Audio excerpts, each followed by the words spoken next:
what is happening as far as India and US are concerned. They're trying to build a better future.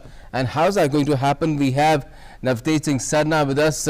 He's been India's ambassador to the US. Very good evening to you, Navtej Singh Sarna. And also Mohan Kumar with us. He's chairman RS and he's also former senior diplomat himself. Good evening to you as well.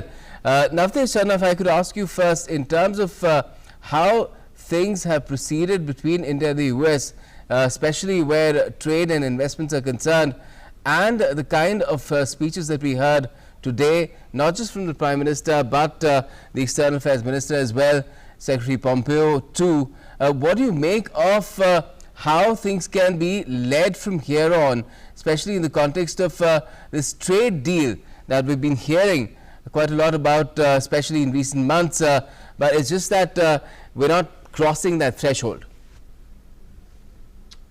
Thank you for having me here. As you heard the Prime Minister speak and the Foreign Minister speak and Secretary Pompeo, I think the entire range of issues that make up the India-US relationship have been mentioned. And I think we have all heard and seen that for the last 20 years at least, this relationship has been on an upward path. I think on the geopolitical and strategic issues, there have been a lot of developments in the positive direction, but we could come to that when you like. On the trade and investment side, I think why we see a lot of focus on this today is because the India economy story has been actually very good as seen from the US in the last few years. And I think the Prime Minister's speech today, as well as what the Commerce Minister said yesterday and the Foreign Minister said yesterday, yes, show that this opportunity is very much alive. The future lies in US making investments in India. There have been issues on the trade front with the Trump administration, and those have essentially been, not that they are new, we've always had some trade issues, and once you have trade, you will have trade issues. But in the Trump administration, these have been given a very high profile. They've been given a very sort of transactional cover. And I think what the External Affairs Minister said today is basically that, yes, these are part of the larger strategic relationship. We have much more to do than to quibble about these things. And let's resolve them. And that, I think, it's a work in progress. It had actually progressed quite a lot before the pandemic started and when President Trump came here, but somehow that seems a very long time ago. So the Commerce Minister's remarks yesterday that a trade deal can be within reach, that even a preferential trade agreement for a certain number of restricted items can be possible. So I think given a positive sort of political will on both sides, these trade issues can actually be resolved or minimized. And I think a big positive is the fact that these are just trade issues, but there is the entire issue of investing in the Indian economy. There is the entire issue of possibilities of moving supply chains from China to India. And I think that is the sort of underlying subtext of what we have heard today. Certainly. Mohan Kumar, if I could ask you, is that a sense that you're also getting that we are making progress now, not just on the trade front, but what Navtej Sarna has mentioned in terms of the investments as well, especially the issue of supply chains, which India has been reforming and improving its ease of business ranking for as well, and the kind of juncture that this world needed for that to happen has arrived. Yes, I broadly agree with my colleague, Ambassador Sarna. I think what needs to be borne in mind that is in February 2020, the US displaced China as the main economic partner or the trading partner of India. So I'm of the view that India cannot easily achieve the 5 trillion economy mark without doubling its exports. And if you have to double your exports, you have to look at the two major markets, which are the United States and EU. So I think we need to recognize this up front. One of the issues we've had with the United States, especially the USTR, if I can be frank, is that they've taken a very limited view of trade by focusing, if you allow me to trivialize, on Californian apples and almonds. I think what the Prime Minister has said very eloquently today is that you need to take a broader perspective of trade, investment, and innovation. If you're looking at Google investing 10 billion, they're not doing it as a matter of charity. Data, the data market of India is the most virgin, unregulated market. And if you're monetizing data, you're making money.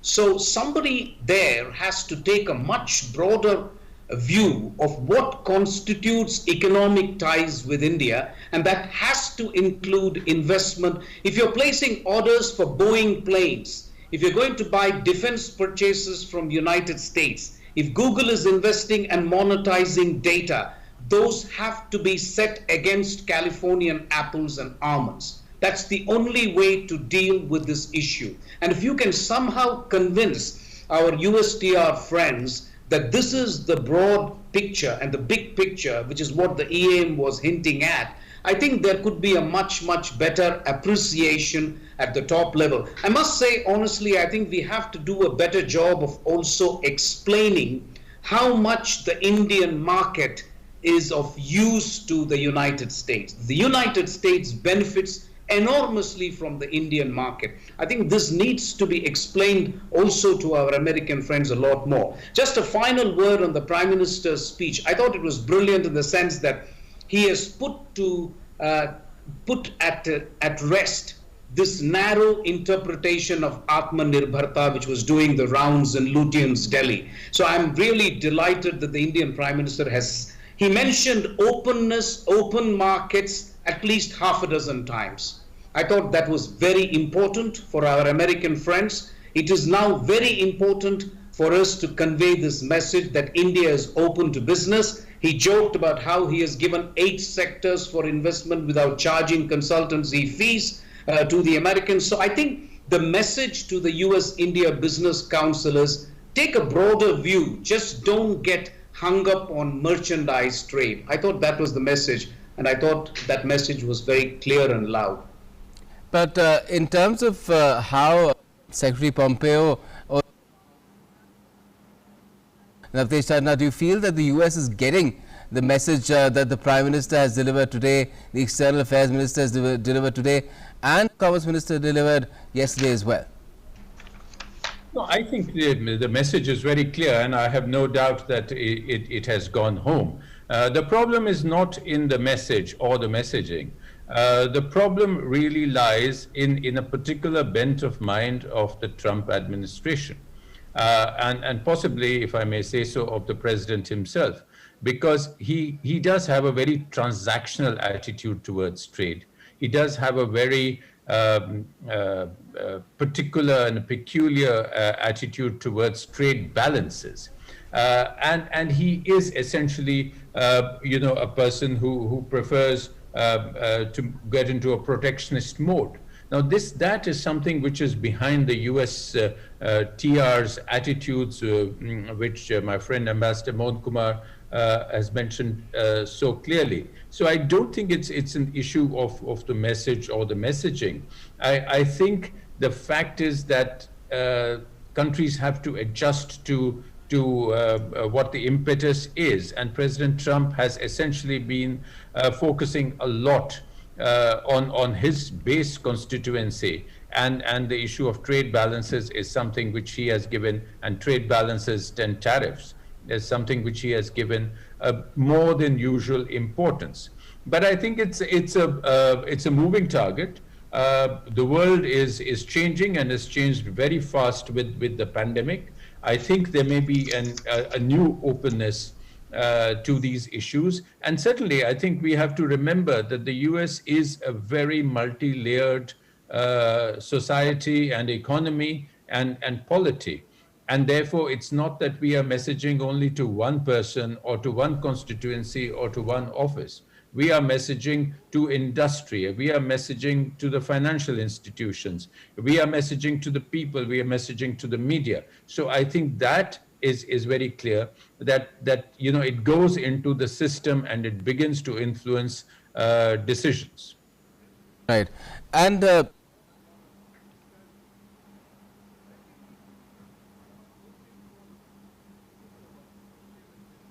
the pandemic is concerned, Mohan Kumar, this situation where the US is clearly each passing day pointing fingers at China again and again as far as the pandemic is concerned. The issue of the trade deficit has always been there, but do you feel that this is now moving in a direction where the US will act in terms of addressing that trade deficit because it wants to see that the countries that are suffering because of this pandemic also get to benefit because of what has happened? I think there is a larger issue at play when it comes to US-China ties. I've just learned that they have also decided the Houston consulate was going to be shut down. So that is really ratcheting up tension, if you like. But that is a relationship, which will take its own shape. I personally think actually that regardless of that, the big change post-COVID is going to be in terms of the supply chains. Now, I agree that there cannot be a dramatic overhaul of supply chains overnight. But what the Prime Minister said is absolutely correct, which is just-in-time globalization. That is just-in-time manufacturing, where you did not have inventories. You only focused on efficiency. I think that is going to be a thing of the past, especially in the health sector, the pharmaceutical sector, after the news that we have received about the Serum Institute of Pune collaborating with Oxford vaccines for COVID. So I think the healthcare sector, there could be enormous cooperation between United States and India. I learned that India is going to keep strategic petroleum stocks in the United States. I don't see why the United States should not keep pharmaceutical strategic stocks in India. Right. We should be storing essential medicines for United States. That is the kind of trust that I would like to see between India and the US. And I think these things can be worked out. So post-COVID, I certainly think there are enormous opportunities for taking the trade, investment, and the technological relationship up a notch. But certainly things are changing, and they're changing very rapidly in this particular phase where each nation is realizing that there are synergies that need to be completely capitalized on, and I think India and the US are tailor-made for capitalizing on their synergies as long as they don't let these issues, small issues really, as you yourself said, both of you said, Mohan Kumar as well as Navtej Singh Sarna, come in the way. Thanks a lot for joining us this evening. Okay, now Prime Minister Modi will also lay the foundation